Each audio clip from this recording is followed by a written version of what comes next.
54,000 healthcare workers, 40,000 personnel in police, military, fire service, etc. 200,000 industrial jobs through One District, One Factory, One D, One F initiative.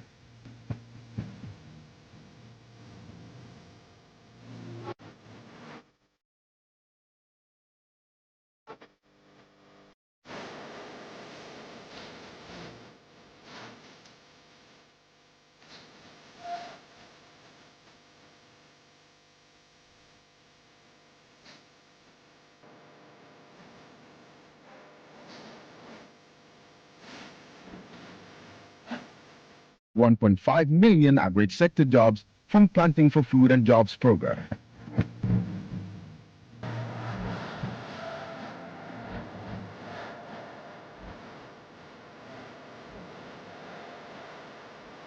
$150,000 service sector jobs through various government and private initiatives.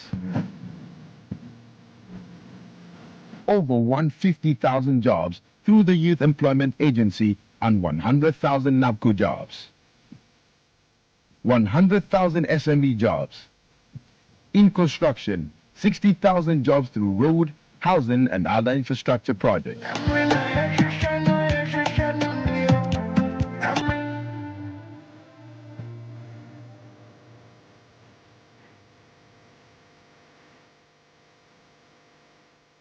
$60,000 jobs in ICT and tech startups. 50,000 tourism sector jobs. Thanks to the NPP, I was able to start my own business and create jobs in my community. The free ISHS policy opened doors for me, and now I am pursuing my dreams. With initiatives in healthcare, job opportunities have surged, improving lives across the nation. The Agenda 111 is currently ongoing, and on completion will create 70,000 direct jobs and many more indirect jobs. TVET programs have equipped thousands with the skills needed for today's job market.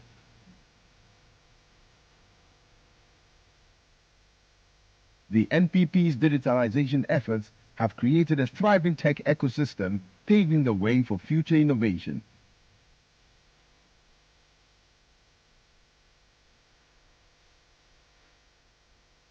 In its 2024 manifesto, the NPP promises to create even more jobs and opportunities for the youth. These include free tertiary education for students with disabilities, student loan without a guarantor, expansion of TVET programs to reach every corner. The NPP promises to boost the digital economy with new tech hubs and innovation centers.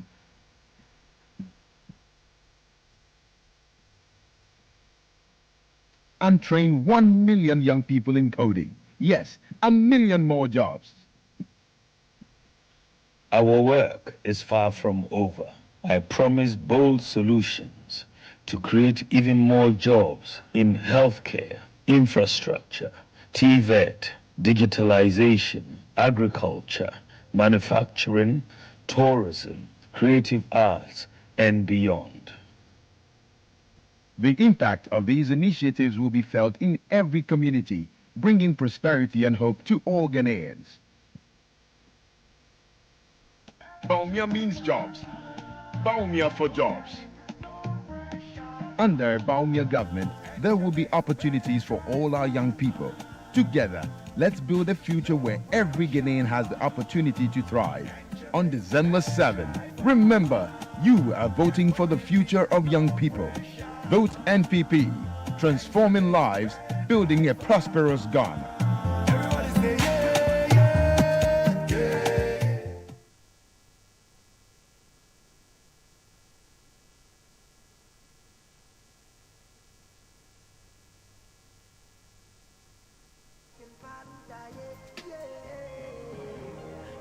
I did not pick it, I pick ya, pick ya, pick it. Hey, I did not pick it, I pick ya, pick ya, pick it. Shaky mommy, I get it, I get it, I get it, I get it. Baby, I so swan, I pick it, I pick ya, pick ya, pick it. Kimbalude. Ladies and gentlemen, please put your hands together for Dr. Mahamudu Bawumia for his visionary leadership for the good people of this country, especially for the young people of this country. We have the Motor Riders Association with us. Are you here, the Motor Riders? Please put your hands together for the Motor Riders for us. The Motor Riders Association are here with us. We have the young assembly members in Greater Accra. The assembly members who are young assembly members, put your hands together for the young assembly members in Greater Accra. Thank you. Ladies and gentlemen, like I said earlier on, I indicated that we have across the country millions of young people who are participating in this event. And let me indicate, this is participation. They are not just watching, they are engaged just as we are here. And this is only possible through digitalization. Digitalization is connecting communities, connecting regions, and connecting societies.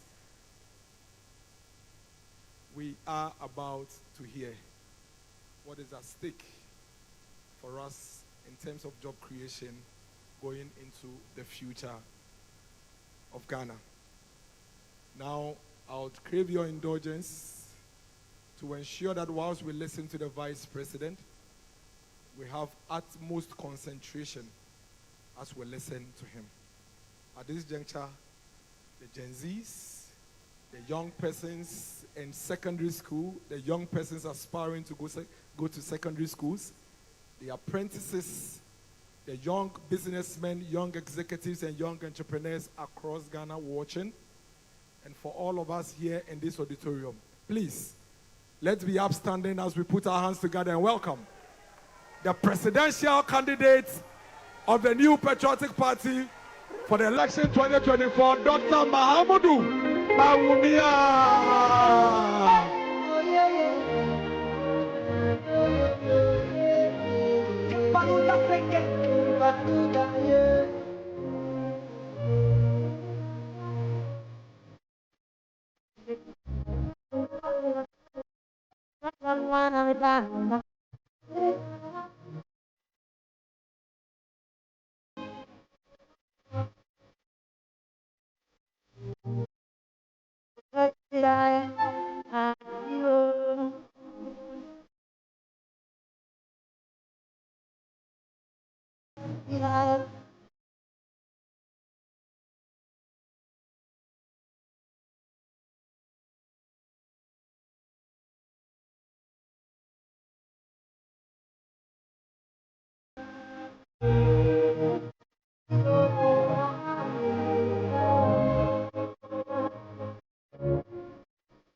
Thank you, thank you, thank you, thank you, thank you, thank you. Thank you very much. Please put your hands together for yourselves. Thank you. Thank you. Thank you very, very much. This is so exciting to be here this evening, and I know that the youth of Ghana have joined us from all the regions. Upper West, Upper East, Savannah, Northeast, Northern Region, Bono East, Bono, Ahafo, Western North, Western Region, Ashanti Region, Volta Region, Oti Region, Central Region, Eastern Region, and Greater Accra Region. Thank you all for making the time, and I greet all of you. I wish you a very good evening. fellow ladies and gentlemen, youth of this country, tomorrow will be exactly 12 months to the day I was elected by a clear majority of the new Patriotic Party to lead the party as its presidential candidate for the 2024 elections. 34 days from today, you, the millions of young people of Ghana, will form the majority among the 18.7 million voters who are expected to cast their ballots. Your task is to perform two simple but extremely important duties. One, choose a parliamentary candidate to represent your constituency in the 9th Parliament. Secondly, you will be choosing the next president whose responsibility is to provide for your present, to facilitate your future. From what I gathered in my interactions with you as I went around the country, I can sum up the priorities of the majority of you in 3 categories: education, skills, and jobs.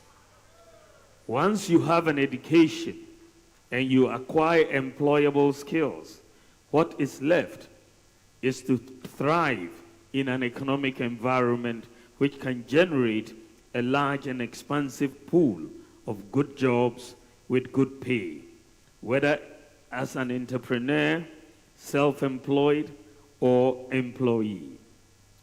In my conversation with you today, I will touch on all 3 and the business-friendly environment that my government, inshallah, will generate to make it all possible.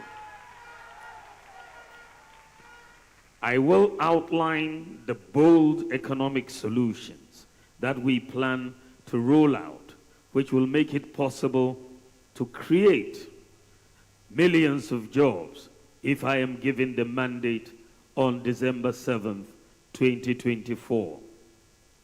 I have chosen this occasion to have a conversation with you, the young people of Ghana, mainly to remind you of the commitment I made to you exactly a year ago to make you my #1 priority. My commitment is to transform Ghana, to build on the economic recovery we are witnessing by introducing bold, business-friendly policy initiatives from January 2025, which are designed to stimulate significant economic activity. I am confident that these initiatives will create the large pool of diverse jobs that the young people of Ghana desire and deserve. Distinguished ladies and gentlemen, just to give you a little indication about my faith in what is possible for us to achieve together, beginning January 2025. The growth of the Ghanaian economy has been revised upwards to 4% for 2024 and higher in 2025. To put it into perspective, the economy grew by a mere 3.4% in 2016, the last year under President John Mahama. In fact, in 2025, Standard & Poor's is more buoyant with their forecast at 5.4%. I am even more optimistic that it is possible to do even more if, with your vote, you elect me as your next president and we implement my comprehensive business-friendly and job creation programs as outlined in the MPP manifesto, some of which I will highlight here. I'm seeing from the online numbers as I speak that more and more of you are watching and listening to me live across the country and beyond. I thank you for your attention. I know many of you will be voting for the first time next month. Indeed, 8 years ago, many of you were too young then and therefore could not vote in 2016.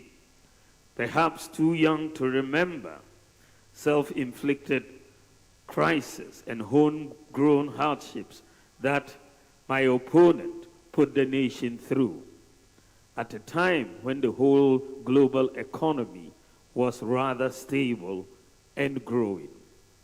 You may not remember much that Ghanaians endured unforgiving doomsday for well over 4 years. If we were lucky, the lights would come on some part of the day and off for a whole 24 hours the next day, and so on.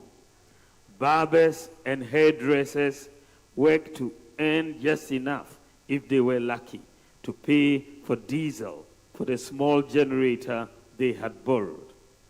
The situation led to severe low productivity across board. Factories could not stay open for months, let alone 24 hours. And several Ghanaians lost their jobs as a result of the bad leadership choices of my opponent. The banks were bleeding. Some senior high schools had to shut down because the government refused to pay their feeding grant for 2 years.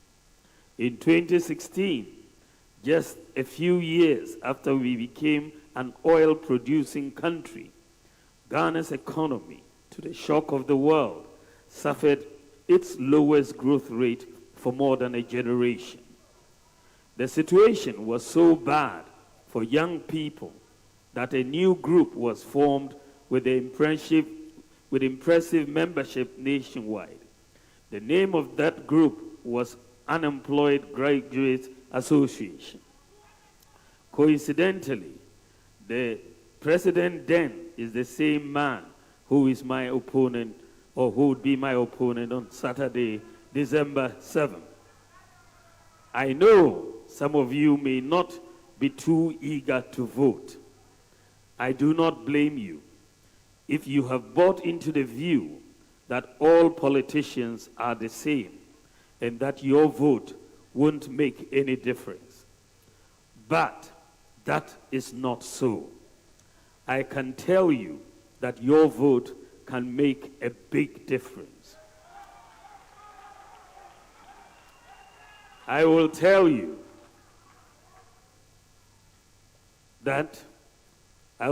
why we are all not the same and cannot be the same. I am not John Mahama. He is a former president and a former vice president and president.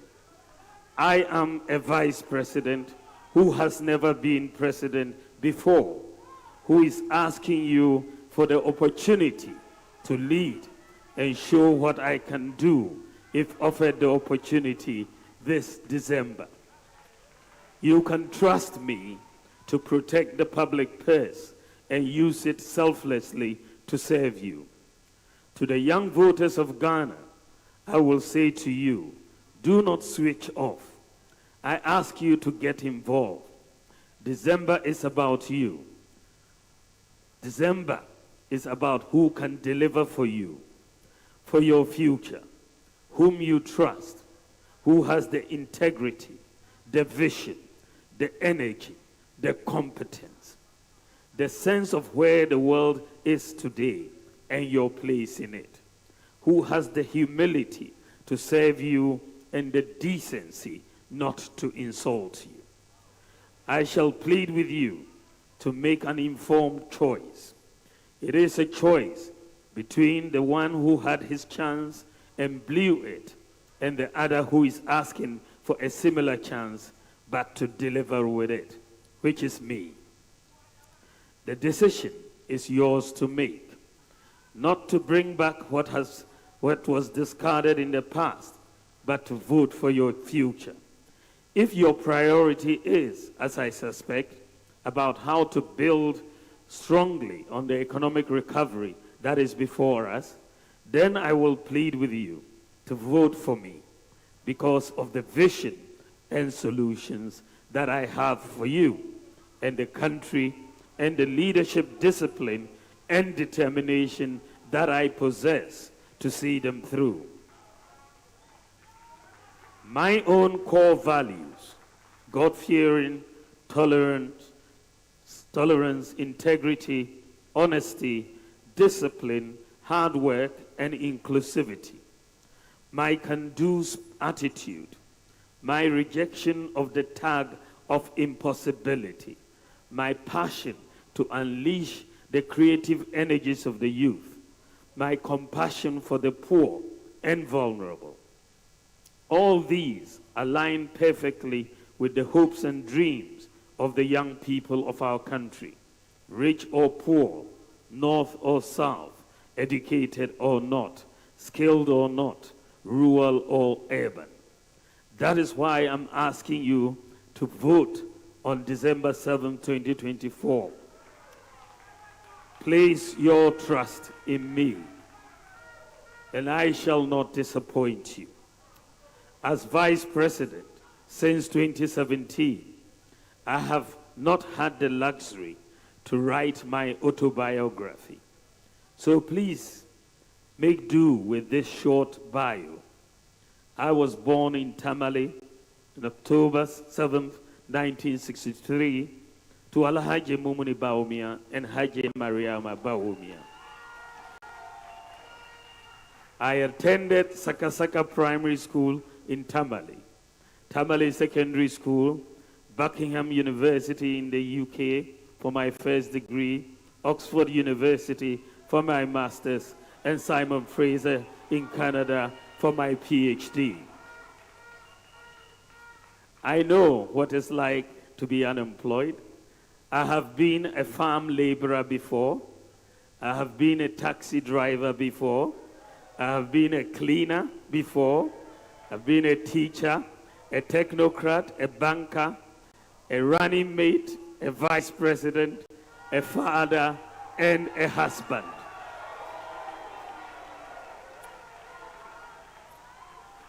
As a technocrat, I worked at the Bank of Ghana, rising to become deputy governor before entering into politics as Nana Addo Dankwa Akufo-Addo's running mate in 2008.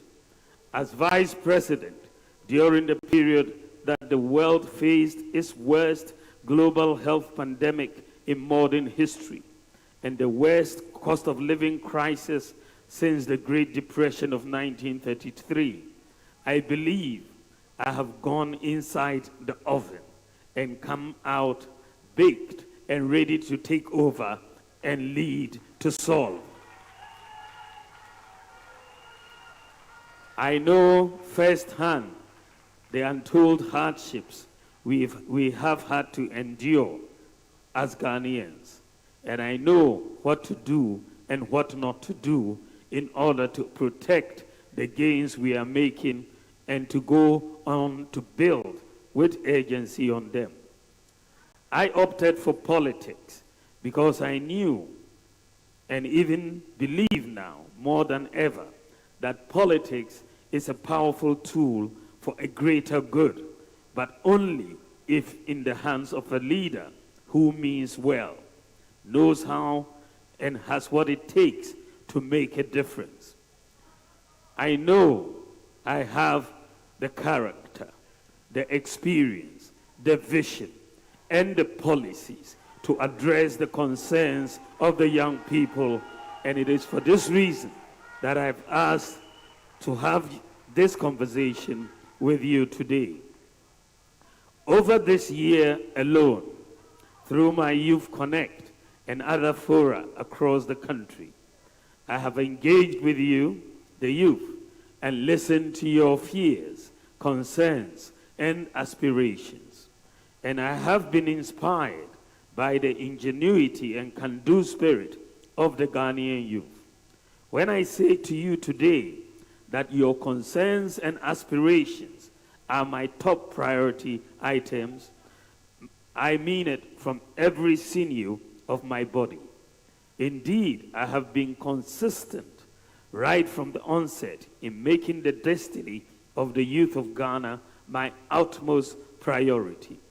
As I said in my acceptance speech as presidential candidate a year ago, and I quote, "I have my own vision and my own priorities." Given the opportunity by you, the people of Ghana, to lead, I shall govern as my own man with guidance from God Almighty. My vision is to build an inclusive, food self-sufficient, job-generating, data-driven, and systems-based nation that will fully participate in the global digital revolution to solve our problems, and also usher in a golden age of benefits from our natural resources. I want to lead a nation that improves and unleashes the talents of our youth and offers good jobs with good pay and sustainable growth with macroeconomic discipline. As presidential candidate of the New Patriotic Party, this is my commitment to the youth of Ghana. The talent of our youth in various sectors, such as information technology, robotics, entrepreneurship, creative arts, sports, and so on, is just amazing. When we bring the talents of the youth together, we will surely build a mighty nation. Together we can transform this nation and do even more in many areas. I therefore invite the youth, particularly the Gen Zs, to join me in this journey of great possibilities. I have a place for you.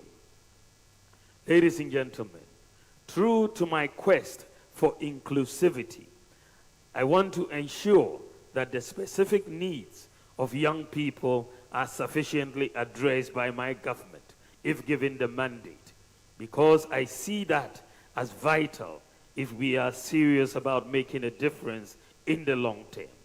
If you elect me as your next president, I promise to involve you, the young people of Ghana, in the formal political processes, your voices to be heard, and your ideas drafted into formulating policies of government. My goal is to lead a government that makes our young people a positive force for a change that they themselves seek and our nation desires, which I know is necessary for the peace and integrity of our democracy. Ladies and gentlemen, our job creation plans. The government, recognizing and understanding that there are conditions that create sustainable and decent jobs, has implemented numerous policies to this effect. And in the first case, when we came in, we were clear in our view that we should create and expand educational opportunities for everybody. The free SHS policy, with about 5.7 million beneficiaries, is one of the critical policies to lay the foundation for decent and sustainable jobs in the future.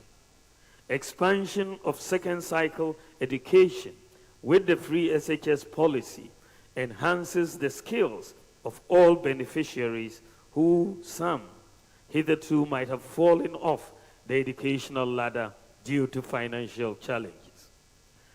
Technical and vocational educational training, TVET, has not been left out.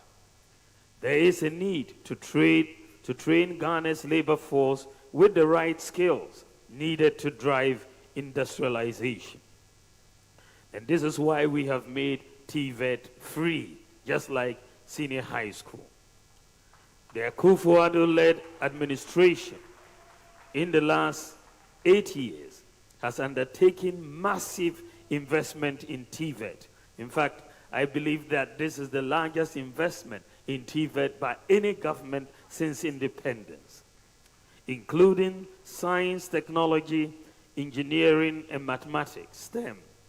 The vision is to prepare the country's emerging labor force with the right training, skills, and education for the fourth industrial revolution. More so, this is also to address the mismatch between skills of the labor force and the demands of industry. My government will build on this by expanding educational opportunities for all. My government will, among other things, increase the stock of student accommodation in our universities and other public tertiary institutions to address the housing deficit on our campuses and make them affordable. We will introduce free tertiary education scholarship for persons with disabilities to remove financial barriers to pursuing their educational goals. We will also set a quota for the recruitment of persons with disabilities in all government recruitment and also provide incentives to the private sector to recruit persons with disabilities.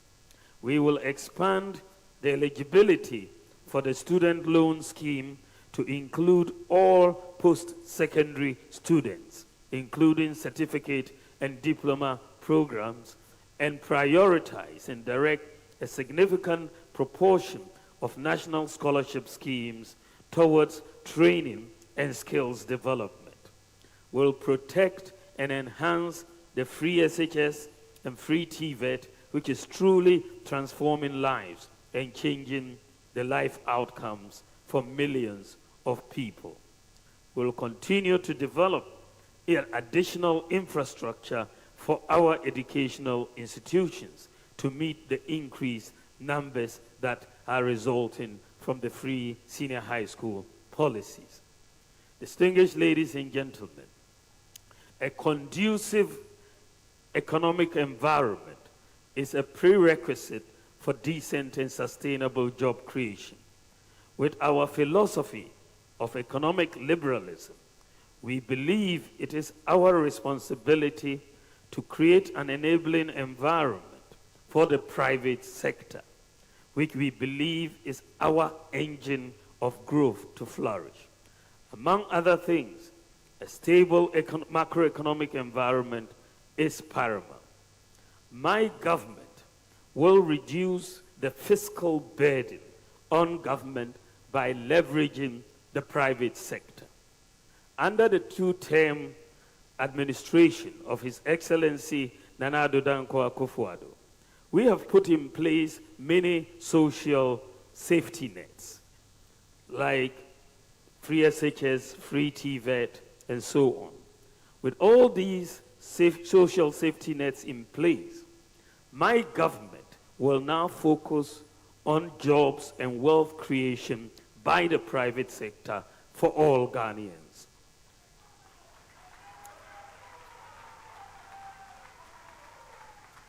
My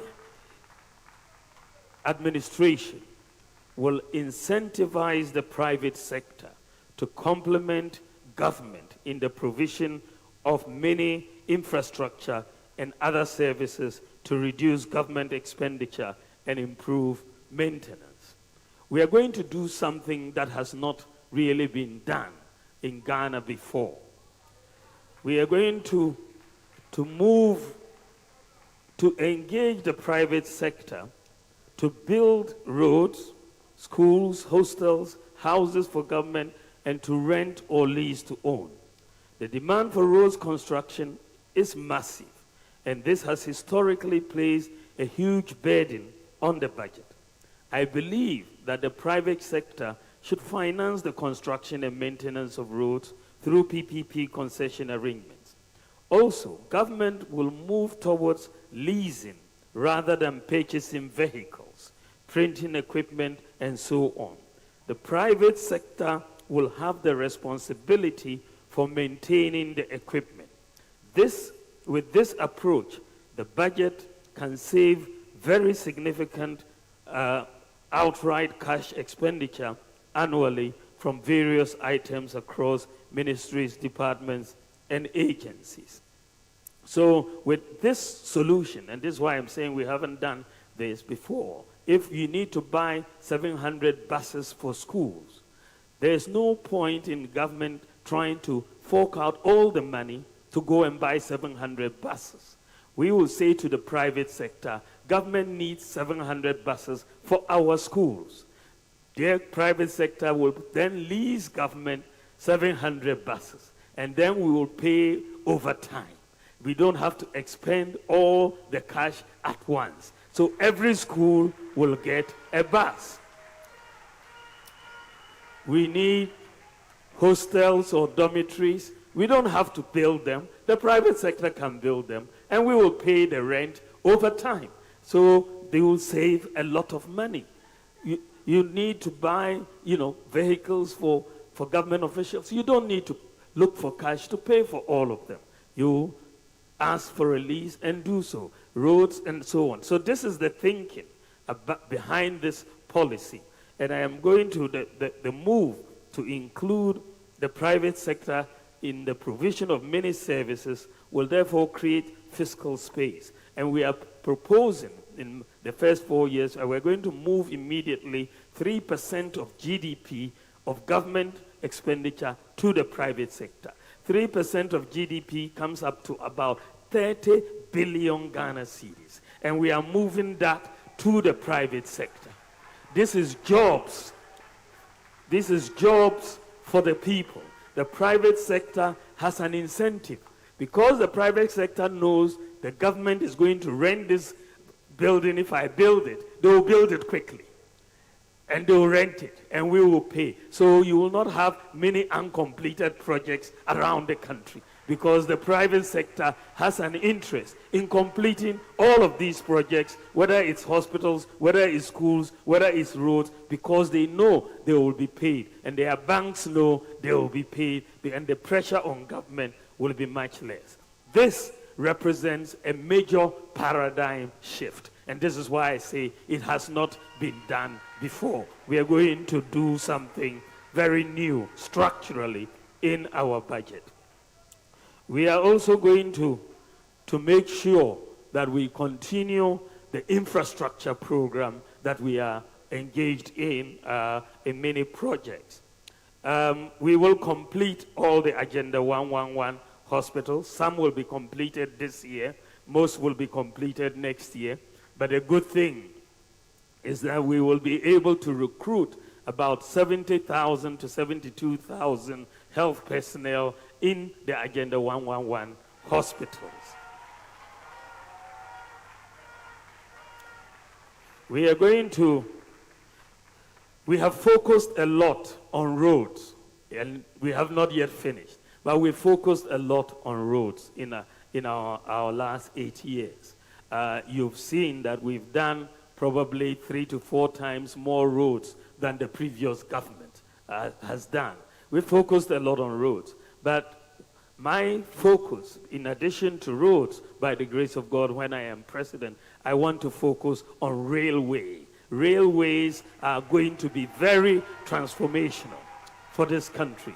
We have to link our resources with the ports and other areas. So I'm going to focus on 2 major rail lines, the Eastern Line going to the north and the Western Line through Kumasi, Obuasi, and all of those areas to West Takoradi.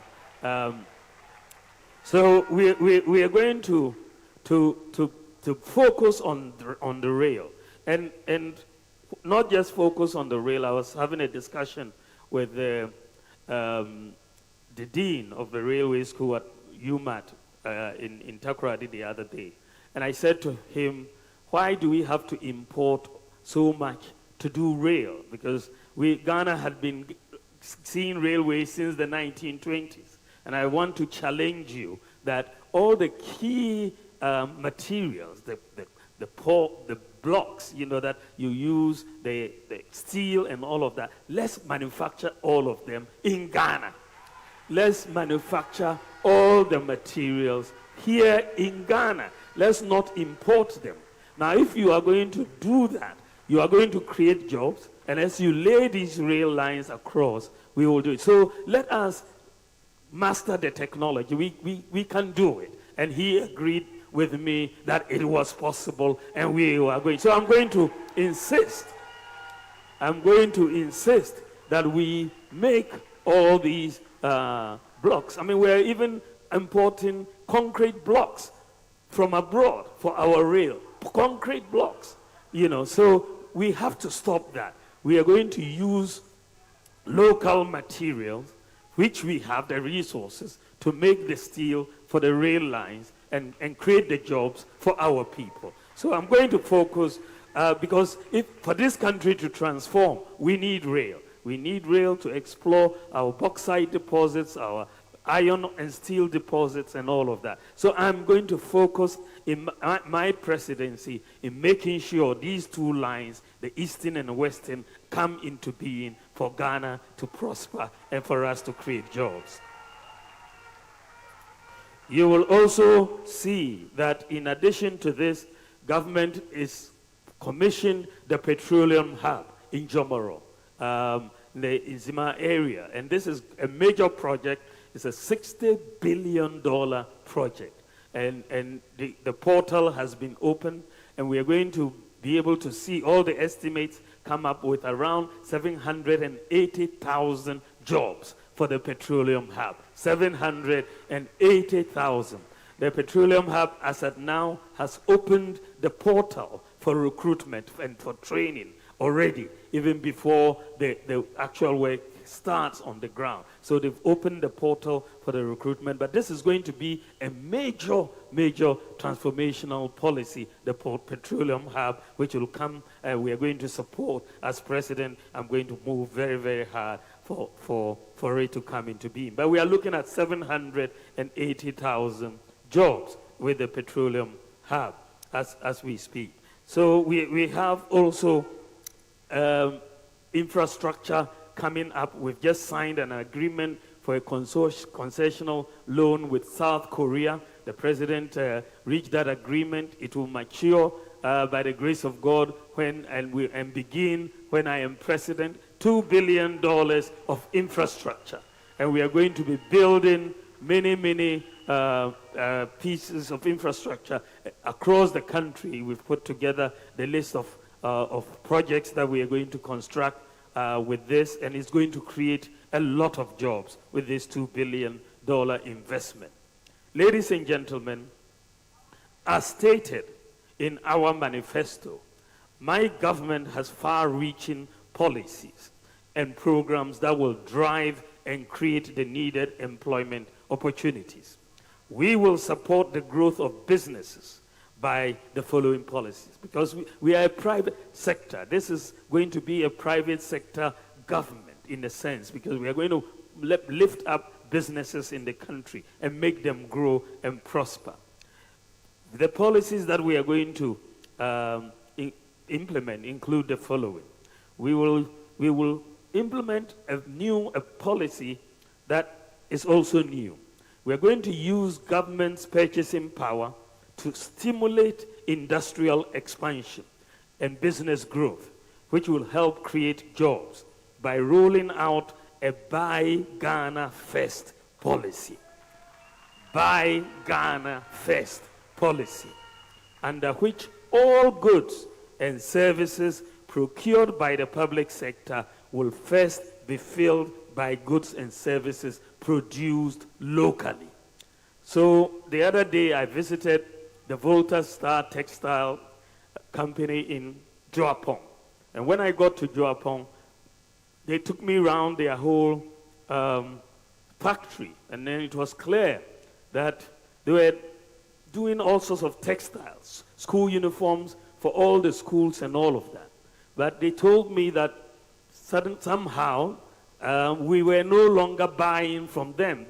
these uniforms and materials were now being imported from abroad for the schools. And I thought, no, that is wrong, because that means we are creating unemployment. We need to rethink as a country and be smart in that regard. So I thought very quickly. I said, we will implement a Buy Ghana First policy. And we are going to back it with law. So, if the Ministry of Education is to procure school uniforms, first look into Ghana. We have a lot of factories. We have a lot of tailors. Let's buy it from Ghana first. Then we will create the jobs in Ghana. So we are going to implement the Buy Ghana First policy, and we are going to back it by law. And it should require some amendment of the Public Procurement Act as well. But we are going to do it because it's in the interest of our country. We will also establish an SME bank, a bank for small and medium enterprises, to meet the special financing needs of SMEs, which employ over 80% of Ghanaians. Because SMEs employ over 80% of Ghanaians, we really need to focus on their needs if we are to create jobs. And so we are going to set up an SME bank to do this.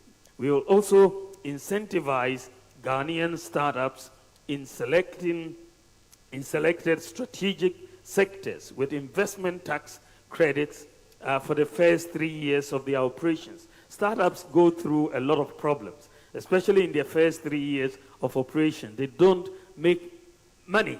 They are really trying to get on their feet. And so we will give them investment tax credits for the first 3 years to enable them to stand on their feet, to be able to create the jobs that we want them to do. I'm also going to implement a shift in electricity tariffs structure to a regime in which commercial rates are either equal to or lower than residential rates, never higher. So, businesses complain a lot that, they pay more than the residential consumers, and that should not be the case. Businesses, by nature, as you see globally, should normally be paying less per kilowatt hour than the residential rate. So I'm going to make sure we engineer the change in that structure. Furthermore, I'm going to reduce the cost of power to businesses and households by bringing on board 2,000 megawatts of solar power and incentivizing users. Ghana needs to move towards solar power. We are too dependent on oil and gas. We need to get solar power. God has given us the sun for free. We have the technology to harness the solar power. We have started, and we can bring in initially at least 2,000 megawatts. And I believe that this move towards solar power can enable us to reduce the cost of power by 50% to households and industry. But 2,000 megawatts of solar power will require a lot of solar panels in the context of solar farms to generate that electricity. Because of the quantum of solar panels that we are going to require, I'm not going to encourage the importation of solar panels. I'm going to insist that we set up the factory here in Ghana to manufacture the solar panels right here so that we can master the technology, reduce the cost, and also be able to export to other countries. So we are going to push to bring the technology to Ghana. I'm also going to create special economic zones, which will be in collaboration with the private sector at our major border towns like Aflao, Paga, Elubo, Sankasi, and so on, to enhance economic activity and increase our exports as well as reduce smuggling. Ladies and gentlemen, I come to my proposals for tax reform. To support the private sector to create jobs, I will introduce a tax regime that is easy to understand, easy to comply with, and easy to enforce, and that is not subject to so much discretion. A year ago, I asked my team to do some research on the countries in the world with the most competitive tax system for businesses and for job creation. They looked at, the research came back and said that the most competitive country in the world as far as tax system is concerned was Estonia. Estonia. So I took a team and we traveled to Estonia. We met with their prime minister, their president, the tax authorities, and we understood their system. They operate a very simple tax system, and that is a flat tax system. And so, having looked at all the different systems, I believe that a flat tax system is very, very good for Ghana. And so my government will implement a very simple, citizen and business-friendly flat tax system. A flat tax of a percentage of income for individuals and businesses with appropriate exemption threshold set to protect the poor. With the new tax regime, your tax return will be very easy to complete. We will also simplify our complicated corporate tax system and the VAT regime. Tax digitalization will be implemented across all aspects of tax administration, and everyone will be required to file a very simple tax return electronically through their mobile phone or computer. Under this new regime, there will be no need, for example, for the GRA to send officers to go and sit in shops. E-invoicing, as being implemented by the GRA, will be extended to all companies. We will also introduce a flat import duty regime for all importers, bringing predictability and stability to prices of imported goods. Furthermore, we will harmonize port charges to align with charges in competing regional ports, particularly Togo. Our duties at our ports cannot be higher than the duties in Togo. So we will be the same or we will be lower. Ladies and gentlemen, to start the new tax system on a clean slate, my government will provide a tax amnesty.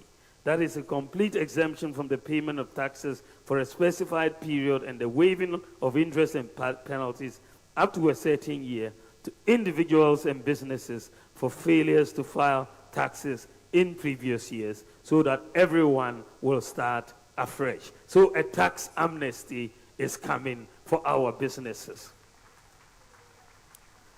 Ladies and gentlemen, I want a Ghana where we can sustain food security and create jobs through the application of technology and irrigation to commercial large-scale farming. I will prioritize irrigation. For that matter, the Pualugu Dam, I will prioritize its construction by using private sector financing to crowd in grant financing. We'll also work with the private sector to create agricultural enclaves in each region based on its comparative advantage, with processing facilities in the food processing facilities in the enclaves. We'll invest in research and development of digital and AI technologies aimed at improving production, reducing post-harvest losses, and packaging agricultural produce for freshness, longer shelf life, as well as farming under arid conditions as well. We will also redirect the Agri Development Bank to expand its financing and guarantee lines through the SME Bank to support entities engaged in manufacturing of value-added agricultural products which are consumed in large quantities. I will also establish district agri-mechanization centers in all farming districts in collaboration with the private sector. Just as we have done for the road sector and given every district, equipment for road construction, we are also going to give every district equipment for farmers in that district who will need those equipment. Ladies and gentlemen, Under a housing for all policy, I will also have a major focus on the provision of public housing in the same manner that Singapore did. We will partner with the private sector to build large housing estates without the government having to borrow or spend. The housing market holds the key to millions of jobs. Architects, masons, electricians, plumbers, roofers, and so on. Unfortunately, however, our housing market is very feeble and relatively undeveloped. The mortgage market in the United States, for example, is some 12.5 trillion US dollars. That in the UK is about 250 billion US dollars. But in Ghana, our mortgage market is about 250 million US dollars. My government will unleash the job potential of our housing market by completing the ongoing digitalization at the Lands Commission. Title to land should be easy to establish online without reliance on land guards. Chiefs who hold stool land will be allowed to register stool lands without initially paying a fee. Many of them are not able to register their large tracts of land because there are fees associated with the registration. And so they don't do so, and then you have a lot of land disputes coming up. We are going to allow all the chiefs to register all their lands free initially. When they sell, then we can get our fee at the time they sell. With this, once we digitalize the land registry and title, banks and other lenders will be able to establish title to different properties easily and provide mortgage lending accordingly. Furthermore, my government will ensure that a variety of accommodation types are available to meet different pockets and needs, such as social housing and affordable housing. Ladies and gentlemen, as president, my government will usher Ghana into a golden age for the maximization of the benefits from our natural resources, like gold, lithium, bauxite, and so on, to create more jobs. The key to doing this is value addition and Ghanaian participation. We need a new paradigm in natural resource contracts. Some of the key policies we will implement to maximize our benefits from our natural resources will include formalizing, regularizing, and regulating environmentally sustainable small-scale mining.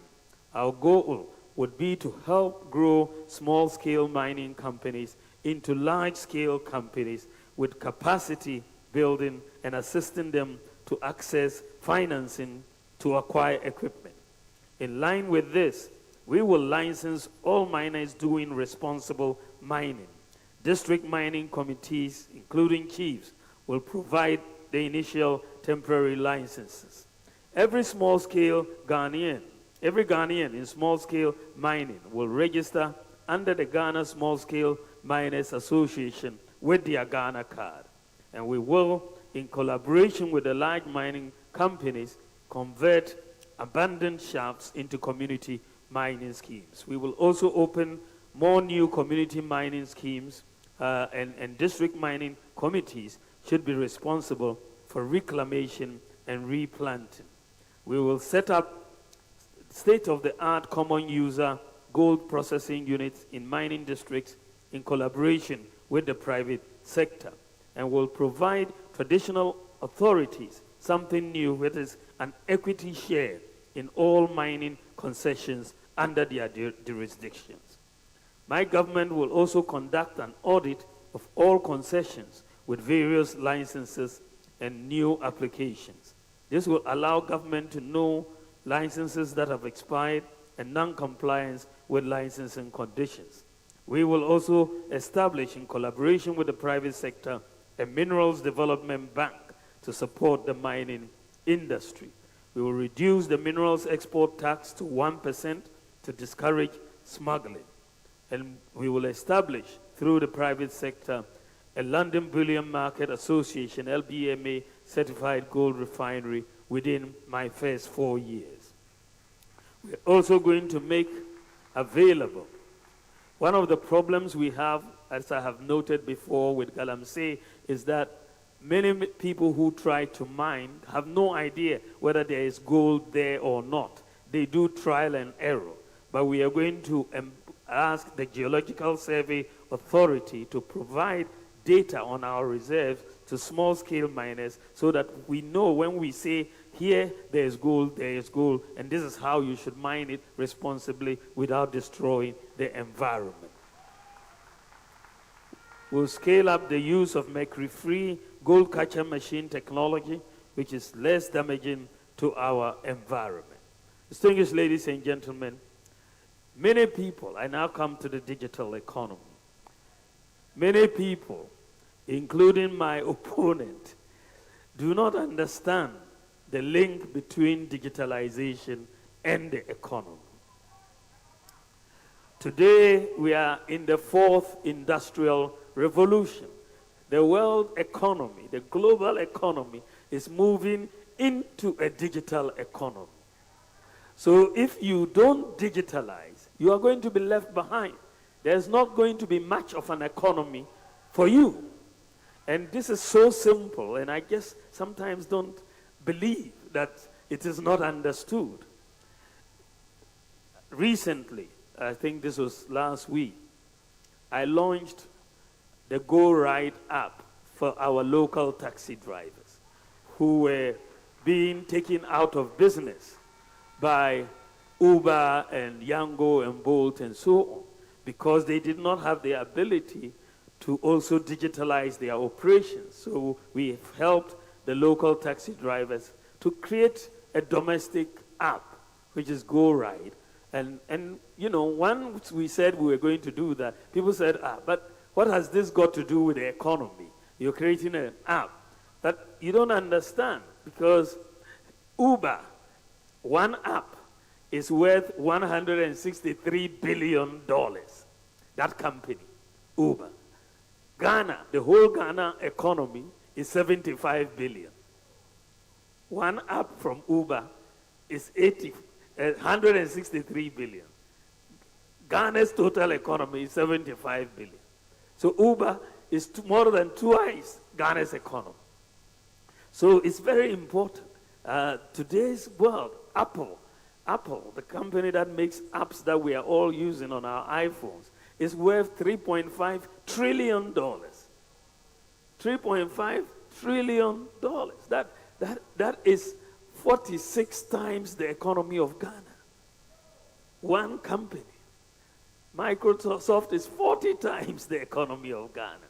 So if you don't understand that digitalization is the future, then you'll be stuck in the past.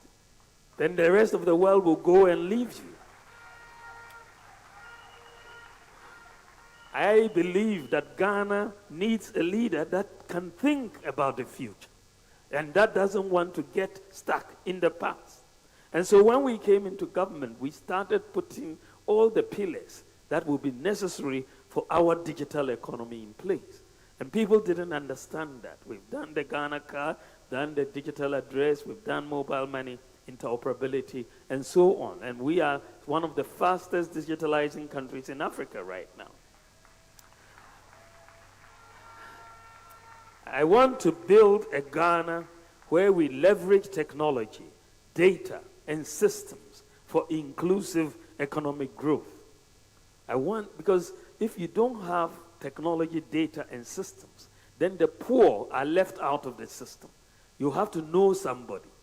But when you have systems, you can pick up your mobile phone and renew your national health insurance without knowing anybody. You don't need to pay any bribe. You can apply for anything and receive it just on your mobile phone. You don't need to pay any bribe. So when I talk about inclusion, this is what I'm talking about. Protecting the poor who don't know anybody. I want us to apply digital technology for STEM, robotics, and artificial intelligence for the transformation of agriculture. Agriculture is an area where it's all technology. If we continue the way we are doing, without science and technology being brought to bear on agriculture, our yields will not really go up as we require. As part of this process, it is my goal to eliminate the digital divide. If you are going to digitalize, then your whole country must be digital.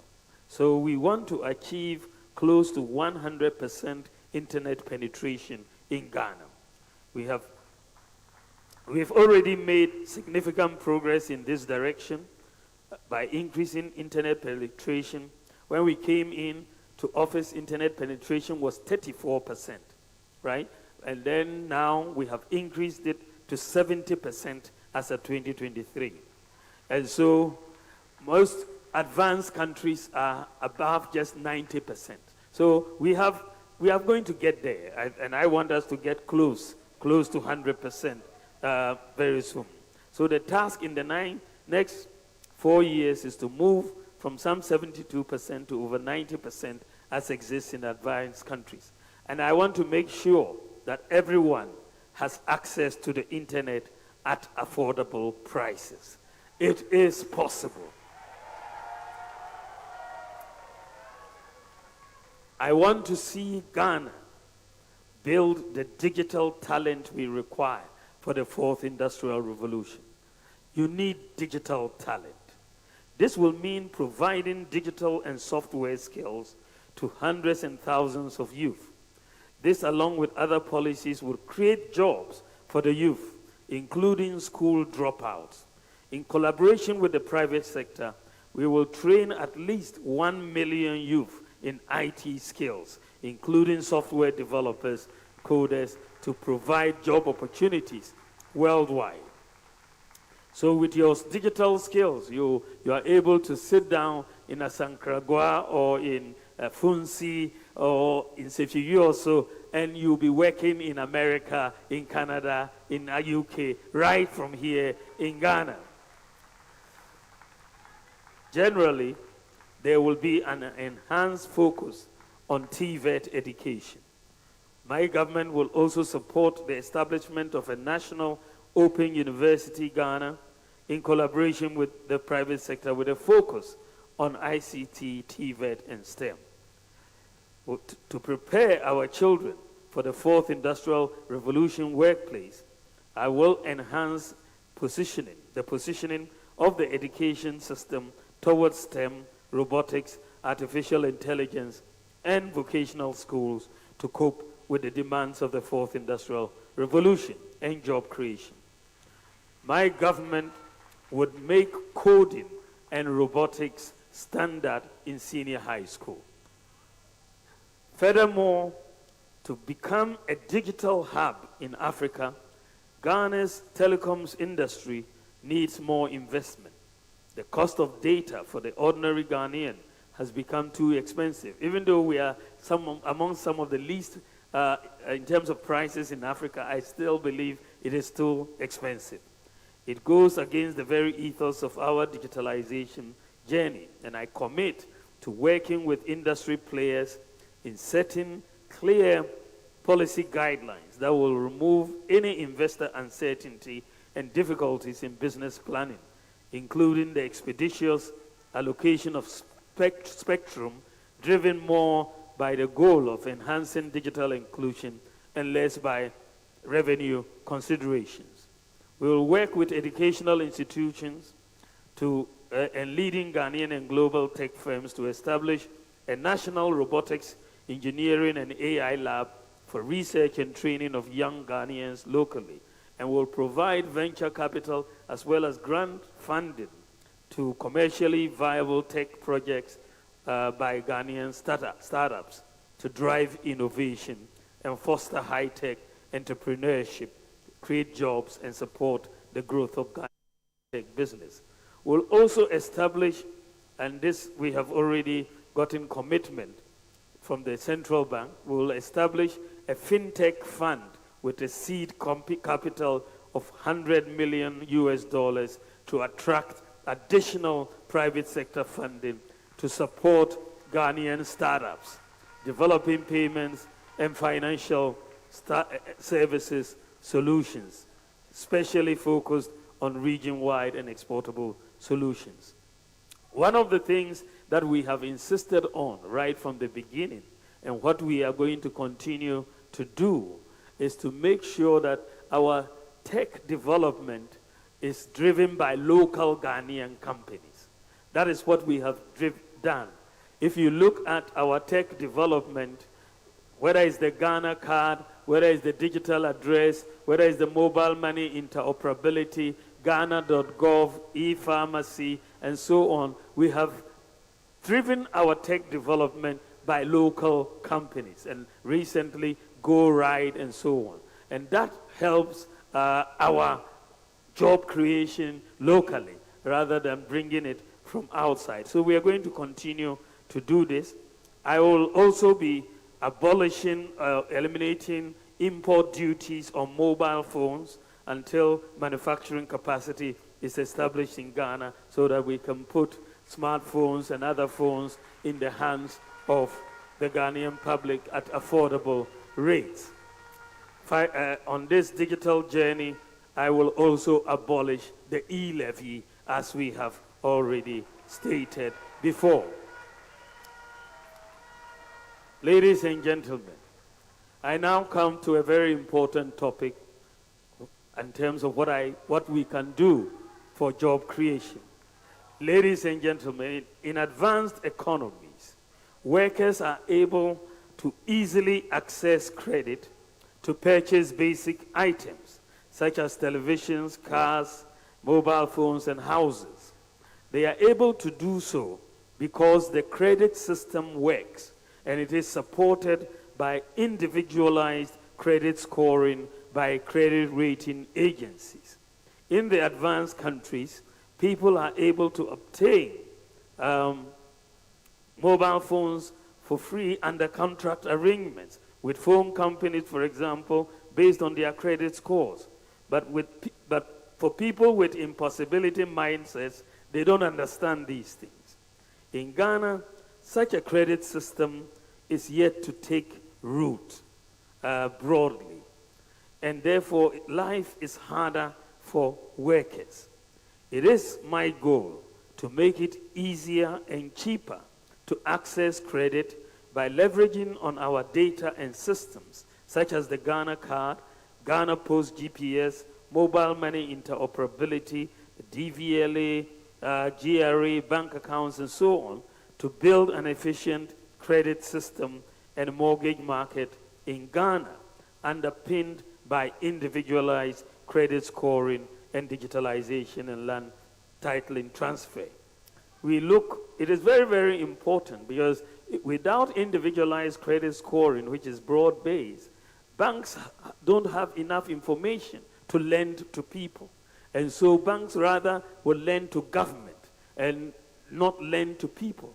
But if you have individualized credit scoring, people can buy things. If you're a nurse, you're a teacher, you're a taxi driver, you're a mechanic, you're someone who vends, a street hawker, even a kaya, as long as you can show income coming in through your Momo accounts and so on, you can have a credit score and the bank can give you credit and you pay small, small, small over time.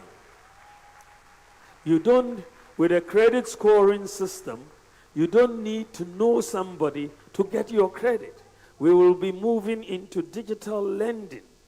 Digital lending. You sit on your mobile phone and receive a credit to say, this is your loan, go and spend it. That is, you don't know anybody, but you have a credit score, and you'll be given the loan based on your credit score. And so we are going to move into a new era that exists in the advanced countries. So you don't need to know somebody to get a loan from Maslow or this or that or that. No. The credit score then becomes your guarantor and the key to open the door to access credit. We're going to move Ghana into a new era. we started, putting things in place when we came into office. In the advanced countries, the individual credit scoring is based on 3 critical pillars. Number 1, everybody has an ID card or an ID number. Otherwise, you won't get credit. Number 2, everybody has a house address. If I give you a TV to pay on credit and you don't pay, I'll come to your house and pick it up, right? So everybody has a house address. And number 3, everybody has a bank account. So when we came into office, looking ahead, we decided to put these things in place. We've done the Ghana card, so everybody has an ID. We've done the digital address system, everybody has a digital address. And we've done mobile money interoperability, which means practically everybody has a bank account in Ghana. In fact, let me give you one statistic. Ghana is the only country in Africa that has 100% access to financial inclusion. The only country in the whole of Africa, 100% access. If you don't have because in Ghana, our Momo accounts work like bank accounts. They are interoperable with bank accounts. That is the big difference. And so if you don't have a mobile account, it's because you don't want one. But if you want one now, right sitting here, you'll be able to open one. It's that simple. And so we have elevated our financial inclusion. We are the country with 100% access to financial inclusion. So when we came into office, we put in these 3 pieces: Ghana card, digital address, mobile money, interoperability. And this is now the foundation for credit scoring. So when we were talking digital, people could not relate it to the economy. They couldn't see what I was seeing. They said, why is this man focused on digital? It's not the economy. But the digital is going to give you money, right? So we've now put all these things in place. And I thought that we would be able to start the credit scoring system next year. But by the grace of God, we are going to start it this year before the end of this year. It is going to make life much easier for Ghanaians as we build our credit and then be able to access loans just like they do abroad. I'm told that the country in the whole of Africa that has an effective credit scoring system is South Africa. We also have systems in Mauritius, in Kenya, in Egypt, and so on, but they are not apparently as effective. But be that as it may, we will be joining the list few countries in Africa with individualized credit scoring systems. And I will launch Ghana's credit scoring system on November the 7th. So just in a few days' time, Ghana will join what we were thinking only exists overseas. But this will change the game. This will change the game for Ghanaians and for the youth, because a lot of people just want a loan to start a business. You could get a loan, and this is why it's a very, very good policy. We are going to boost sports, the creative arts, and tourism through our e-visa policies to bring in visitors. Very easy to obtain visas. A visa-free policy for African and Caribbean nationals. We're talking about working and bringing streaming services, streaming apps for digital content. We've already started with the music app, which the private sector is putting together. We want to establish a sports development fund to really help sports development in this country and to upgrade our pitches to meet international standards, also to continue with the AstroTurf construction across all the country. We have done more sports facilities than any government in this country. When we came into office, Ghana had only 3 AstroTurfs, the whole country. Today we have over 150 AstroTurfs and counting. I'm going to make sure, because for the issue of governance is very important in job creation. We're going to work on a digital framework and for automation of government services. I want transparency in government. And so I want the whole of the public sector to go on a digital platform so that you will have complete transparency. And not only do we have a digital platform, it's going to be a platform which is blockchain backed. Blockchain backed means you have complete traceability of all actions that government is taking. You cannot take a decision and hide. It is available for everybody to see, and that is how we tackle corruption. So we're going to bring in blockchain, we'll put government on a digital platform and make sure that we are able to do this. One of the most potent weapons against corruption is transparency. And you see that a lot of corrupt activity is cash-based. And I want us to really move more in the area of electronic payments to be used in transactions as opposed to cash. So I would like to bring Ghana close to a cashless economy in the shortest possible time. The Bank of Ghana has made a lot of progress in this direction by putting in place a lot of systems and infrastructure that is required. And these include a mobile money interoperability, merchant interoperability, universal QR code, eSwitch, Ghana Pay, and so on. So we have the necessary infrastructure, and recently the bank has piloted the ECD, which is a major transformation, and I believe that by next year, the central bank, I believe, will launch the ECD.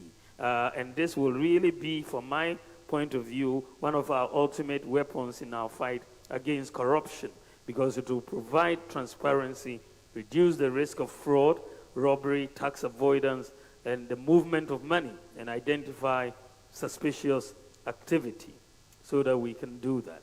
Ladies and gentlemen, we must collectively have a mindset of possibilities and not impossibilities.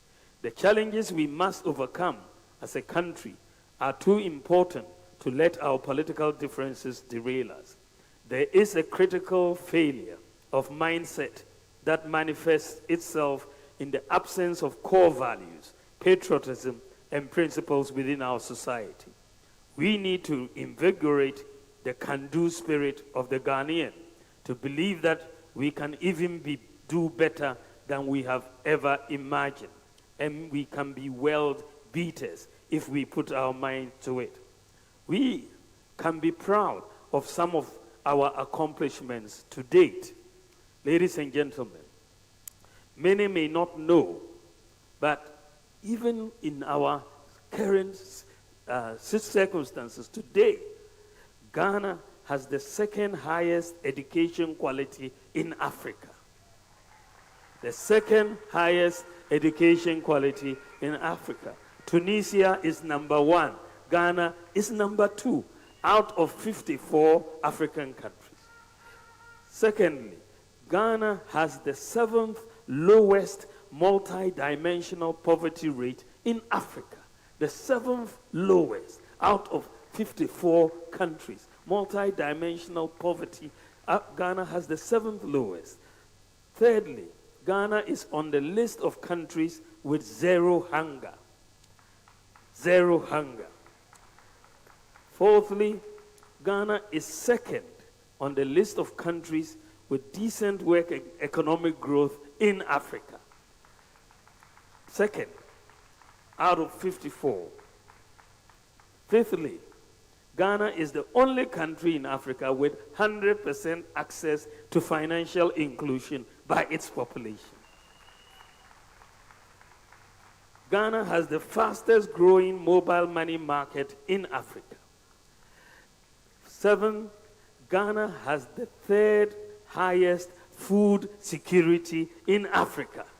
After South Africa and Kenya, Ghana has the 3rd highest food security in Africa. 8, Ghana is ranked 3rd in Africa in terms of affordable internet rates. Even though for me, I still think it's too high. But the ranking gives us 3rd. 9, Ghana has the largest medical drone delivery service in the whole world. The whole world. Ghana has the largest medical drone delivery in the whole world. 10, the Mo Ibrahim Index indicates that Ghana is the 7th best governed country in Africa.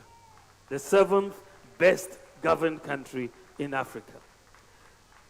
11, Ghana is on the list of 10 countries in Africa with the lowest petroleum prices.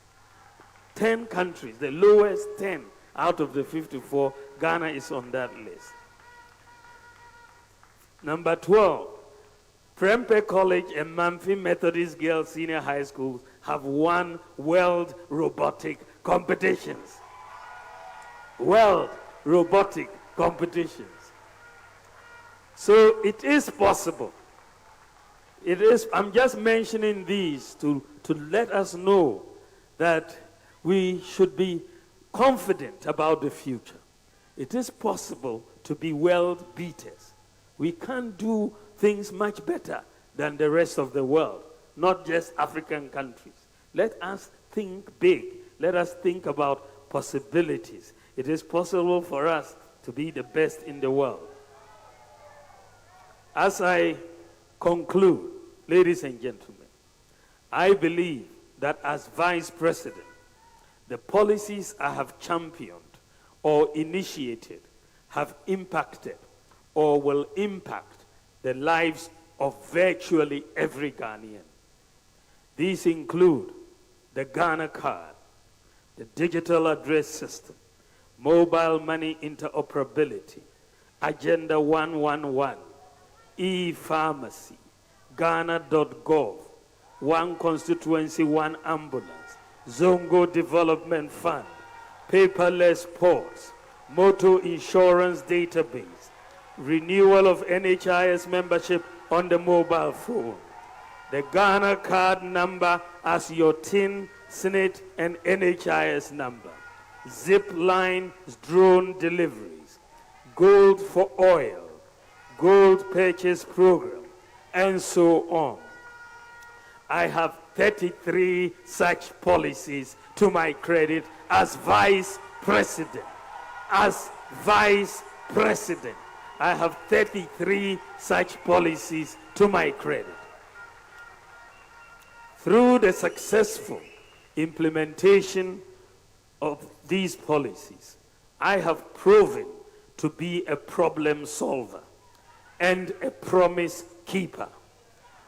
I challenge anyone to mention just one policy my opponent championed or initiated or implemented as Vice President. Just one. Just one. Just one. I have never been President of Ghana before. I am presenting myself to you for the first time to ask for your precious vote to serve you as your president and to continue the development agenda of the MPP. And in all humility, I would like you to give me the opportunity to become one of the most impactful presidents in Ghana's history.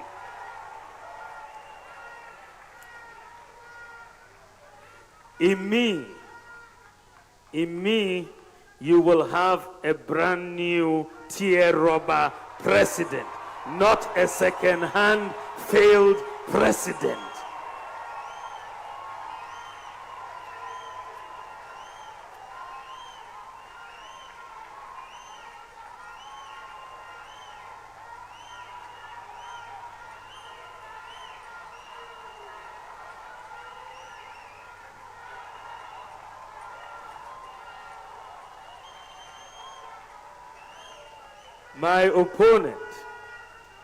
My opponent, the former president, to put it mildly, is very inconsistent.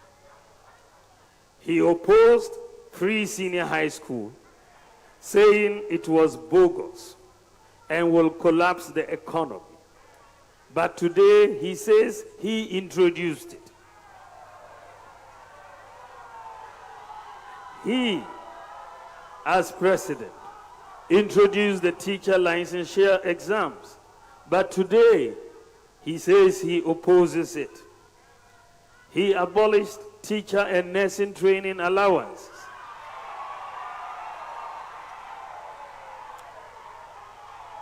He said he would abolish it even if it cost him the presidency. But today he says he will continue to pay them. He is not committed to it. It's just for political expedience. He has touted in the past infrastructure as one of his achievements. But because our infrastructure record is superior to his, today he says that infrastructure doesn't matter for the economy, that the economy is different from infrastructure. How can that be? I mean, really, for someone who has been president of Ghana to say the infrastructure doesn't have anything to do with the economy, then I understand why the economy collapsed under his watch. Today he says there is no link between digitalization and the economy. Right? How can that be in this fourth industrial revolution? How can we have a leader who doesn't appreciate the value of digitalization in a digital global economy? He should not be allowed close to the presidency with that mindset. He should not be allowed close to the presidency with that mindset. A leader who doesn't understand digitalization in today's world wants to be president of a country like ours, trying to move forward into the future? No. Ladies and gentlemen, his signature economic policy, the 24-hour economy, has defied explanation and understanding. It's basically a case of one day, one explanation, including the rearing of lions and elephants. The latest explanation that I have heard from them is that for one job, you will have 3 shifts and 3 workers. So if you have a school, one teacher will come in the morning, another will come in the evening, and another will come at midnight,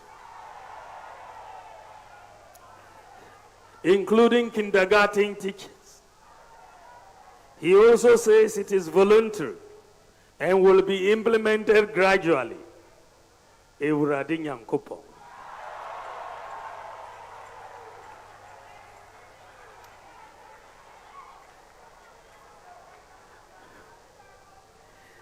Ladies and gentlemen, I am determined to make a difference, a positive difference. I will work for you and with you, with honesty and integrity, with wisdom and decisiveness. I have clarity in my mind as to what I want to do from day one if you make me president. I will not ask for a honeymoon to cool off and think about what to do with the responsibility you would give me. I am prepared and ready to work if you give me the opportunity. You know what I stand for. You know my vision. I believe in the ingenuity of the Ghanaian. Together we can succeed in building a progressive society of possibilities, enterprise, compassion, open opportunities, and shared responsibility of every Ghanaian, born rich or poor, born in the north or south, born Christian or Muslim, born boy or girl. To the youth of our country, let me repeat my appeal to you. Our nation is at a crossroads. We are preparing to elect a new president on the 7th of December 2024, and I believe I would serve our nation better as your next president. I am a problem-solving leader. In the last 7 years, I have, with the blessings of President Akufo-Addo, led in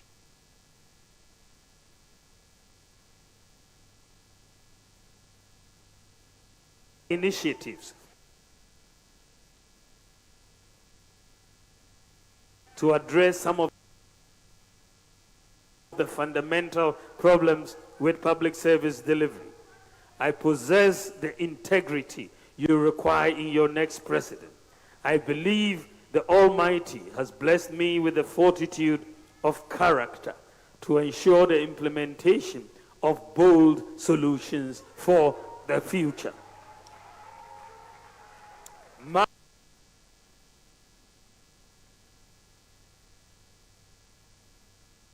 track record of public service and international development is public knowledge. My entire career, from an academic through the Bank of Ghana, the African Development Bank, and to the current role of Vice President, has been anchored on competence, diligence, and effective management skills that have contributed to my ability to see projects professionally and transparently, sets me apart from the rest in the race. As an experienced professional with unblemished national and international credentials, I am ready to bring that expertise to bear on national governance with the sole motivation to transform this country.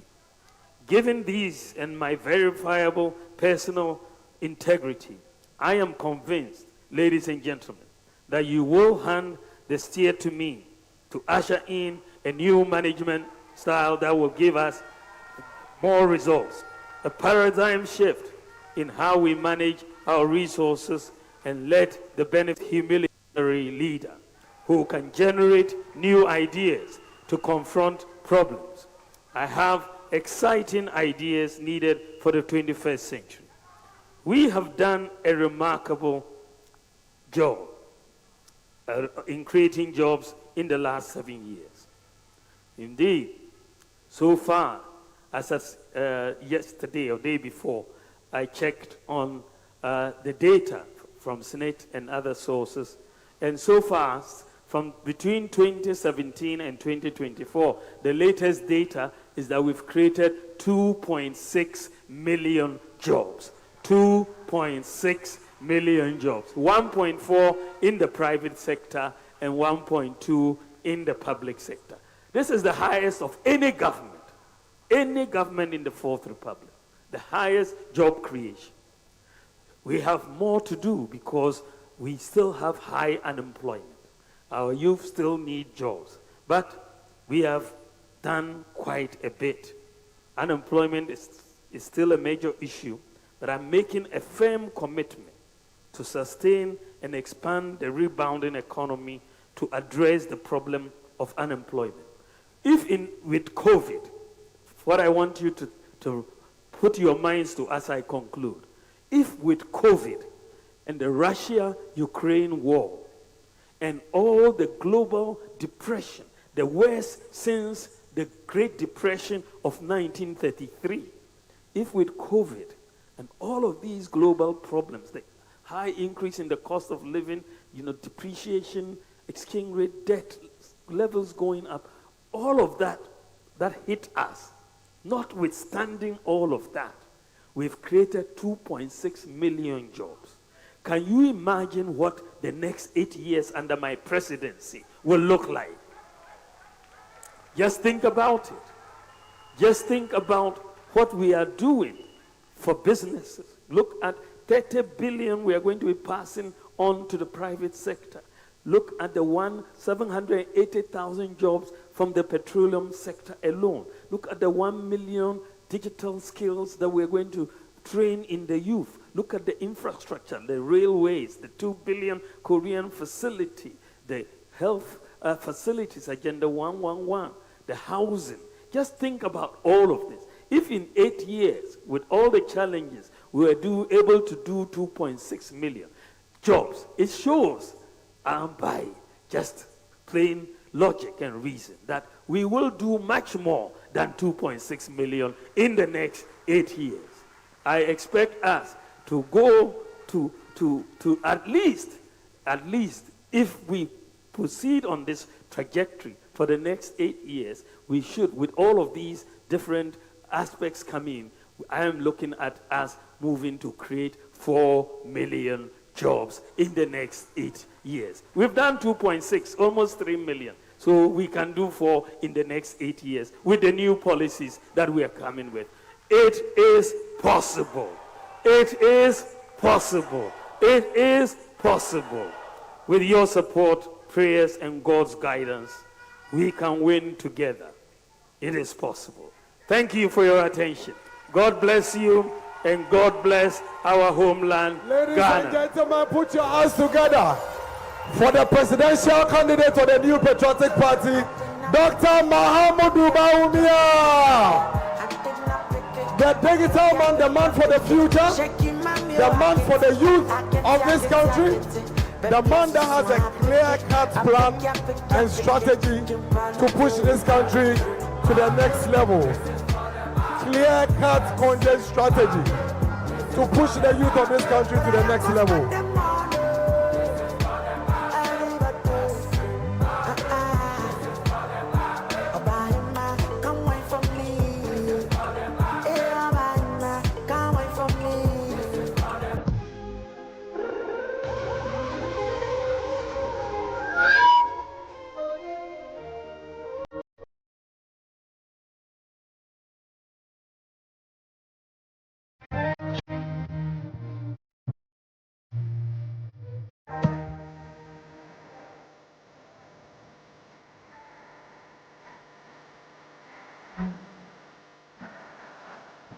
Over the past 8 years, the NPP has been committed to creating jobs and transforming lives across Ghana. From infrastructure development to manufacturing to economic policies, the NPP has laid a strong foundation for job creation.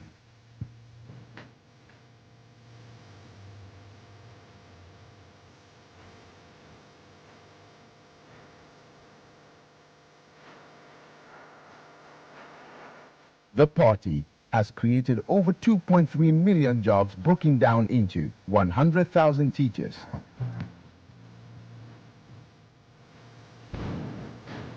54,000 healthcare workers, 40,000 personnel in police, military, fire service, etc. 200,000 industrial jobs through One District, One Factory, One D1F initiative.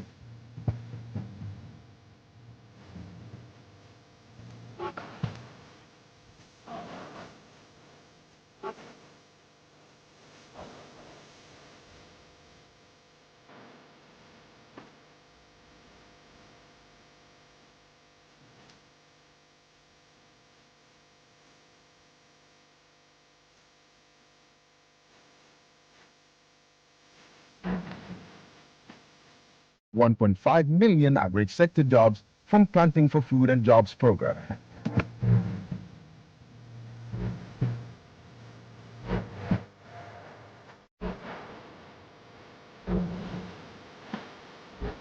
Won 50,000 service sector jobs through various government and private initiatives. Over 150,000 jobs through the Youth Employment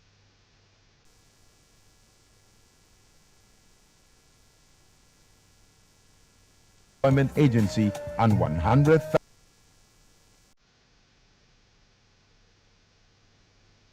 NAPCO jobs, 100,000 SME jobs. In construction, 60,000 jobs through road, housing, and other infrastructure projects.